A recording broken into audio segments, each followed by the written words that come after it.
Vesuvius erupted in 79 AD, unleashing a torrent of ash that buried Pompeii and Herculaneum. Thousands perished, but the ash preserved an entire world, frozen in time.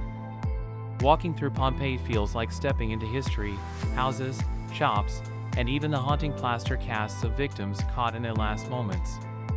It's a vivid reminder of nature's power. And Vesuvius? It's still active.